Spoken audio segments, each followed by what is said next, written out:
नमस्कार. आजचा विषय घरट्यातला चोर ओळखलाच नाही.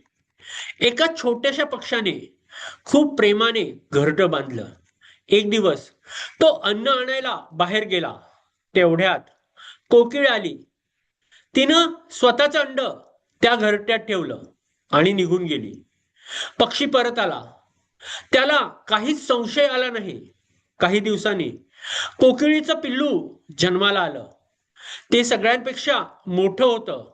सगळ्यांपेक्षा जास्त अन्न मागत होतं आणि तो पक्षी स्वतःची पिल्ल उपाशी ठेवून त्या परक्या पिल्लालाच खाऊ घालत राहिला. आपल्या आयुष्यातही असंच होतं. कधी एखादं नातं, कधी एखादी जबाबदारी, कधी एखादी सवय आपली वेळ, ऊर्जा आणि स्वप्न खात राहते. आपल्याला वाटतं ही माझीच जबाबदारी आहे. पण स्वतःला एक प्रश्न नक्की विचारा, हे ओझ खरंच माझं आहे का?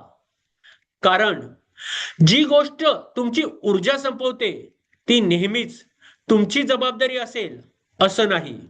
धन्यवाद.